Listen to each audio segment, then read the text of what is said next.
Thomas Soto.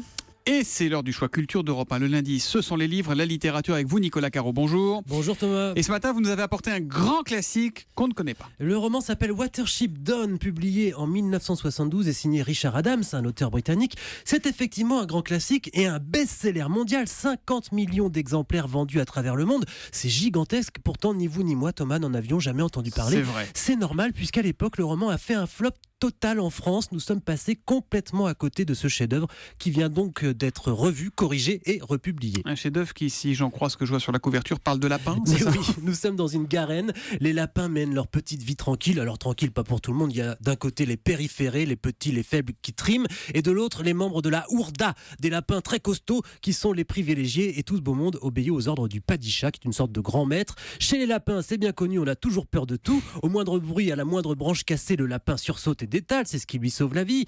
Mais parmi eux, il y a Fiver, un lapin chétif qui a toujours peur de tout lui aussi, mais qui a surtout des pressentiments, des visions. Le Et un lapin jour, visionnaire. ces visions, mais oui, sont plus terrifiantes que d'habitude. Il voit la destruction de leur habitat. Il prévient son frère, Hazel, un lapin courageux et rusé. Ce dernier alerte le Padishah, lui dit qu'il faut quitter la garenne, mais évidemment, personne ne les croit. Ils vont donc s'enfuir. Exactement, mais pas tout seul. D'autres lapins croient en la prophétie de Fiver et vont suivre les deux frères. C'est là que le roman commence vraiment. C'est une enquête, un voyage initiatique pour ces lapins qui vont devoir faire face à tous les dangers et qui n'en ont vraiment, mais alors vraiment pas l'habitude. C'est un livre addictif, un livre d'aventure, un roman à plusieurs niveaux de lecture, à la fois pour les adultes et les enfants. À l'origine, Richard Adams a inventé ces histoires pour ses filles, mais il parle aussi bien aux adultes, un peu comme les romans de Jules Verne, de Tolkien ou de Dumas. Bah, dis donc. Un chef-d'œuvre, je vous dis. Dis donc, il est enthousiaste, Nicolas Caro. Watership Down, donc nouvelle édition chez Monsieur Toussaint. L'ouverture, la couverture est magnifique. Elle est superbe en surimpression. relief, C'est la là, marque c'est- de fabrique de cet éditeur qui Ah, fait aussi des très beaux objets.